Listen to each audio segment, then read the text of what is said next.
Salut! Je vous ai parlé du WD-40 dans une publication Facebook.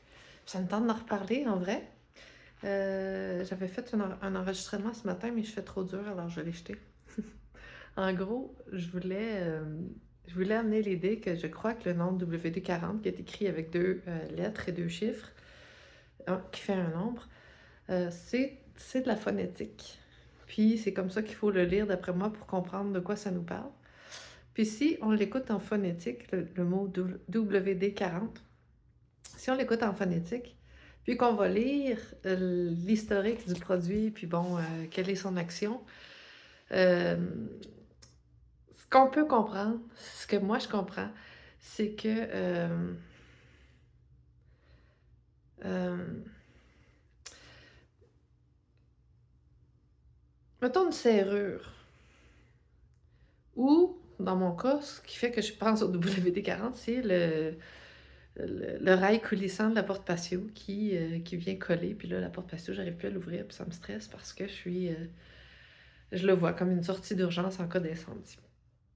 Puis le WD-40, il va aller il va aller enlever la couche d'eau gelée, soit dans la paroi intérieure, sur la paroi intérieure, à l'intérieur de la serrure, gelée, avec de l'eau gelée, ou il va aller enlever la glace sur les rails coulissant, sur les rails coulissants de la porte patio. Puis WD-40,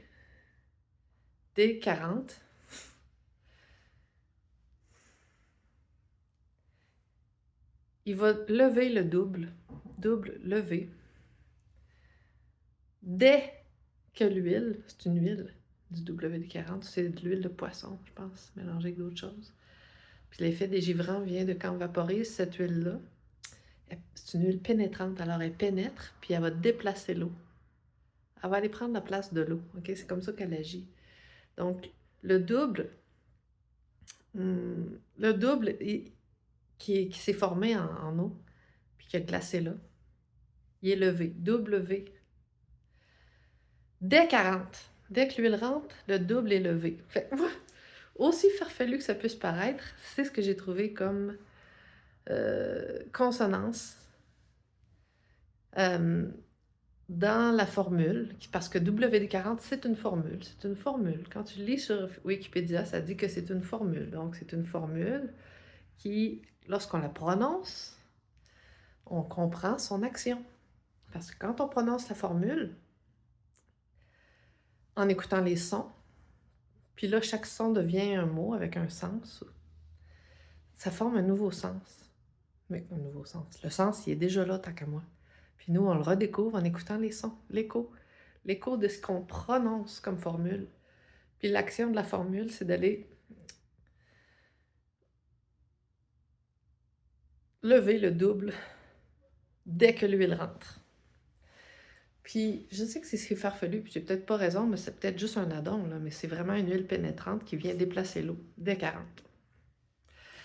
Puis de la langue des oiseaux, pour moi, ça s'applique à tout ce qui a été nommé de notre ère à nous, industrielle, soit en français, en phonétique francophone, franco, l'écho français ou l'écho franglais, français et anglais combiné.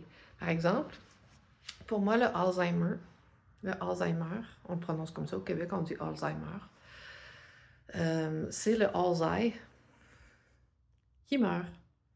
Puis cette dégradation-là nous fait perdre nos repères dans l'espace-temps. Fait que la mémoire en particulier, tout ce qui fait du sens, on perd un angle de notre triangulation, si on veut, graduellement. Fait qu'on ne peut plus faire le même sens de ce qui est devant nos deux yeux, parce que le Alzheimer se meurt. Alors, on perd un sens important. Celui qui nous oriente, c'est le grand orienteur. C'est lui qui nous oriente dans l'espace-temps, qui nous dit on est où, puis qu'est-ce qui est arrivé dans le passé, puis qui, puis quoi, puis le fil des événements à travers le temps, l'espace-temps. Fait que le Alzheimer, quand le troisième œil, quand le Alzheimer se fait user par le temps, est aussi ce à quoi il est exposé. Et c'est des substances, des fois, qui vont aller l'endommager. On est une machine électrique, électromagnétique. Nos glandes sécrètent toutes sortes de choses, mais ils sont aussi touchés par des influx ioniques, électromagnétiques. Puis notre cerveau, il est électromagnétique. Puis faut le voir un peu comme ça pour saisir le rôle du Alzheimer comme un peu une antenne qui nous aide à nous repérer. Qui envoie des ondes, qui capte des ondes. Mais bref, c'était pour faire un petit statement sur la langue des oiseaux, l'écho des sons, comporte d'autres mots qui nous révèlent, qui sont porteurs de sens, autant que le mot qu'on lit et la définition quand on va la lire. C'est comme ça nous présente une autre définition qui est disponible juste par l'écho des sons, sans aller lire sur Wikipédia ou dans le dictionnaire. Fait que ça peut être un outil de compréhension de tout ce qui a été nommé pendant l'ère industrielle et moderne, les maladies de notre ère, les produits de notre ère. Puis aussi les lieux, on les nomme, je veux dire, on les renomme, puis on les nomme, puis on les renomme, à chaque ère. Fait que ça aussi, c'est des témoins phonétiques souvent qui nous racontent des choses, les toponymes, les noms de lieux. Fait que ça vient tout, tant qu'à moi, d'une seule et même langue franche, pris sous différents angles, mais souvent, si tu l'apprends en langue franche, phonétique, ou avec un peu d'anglaise, argile, tu peux pas mal comprendre tous les mots de l'ère moderne industrielle. Merci.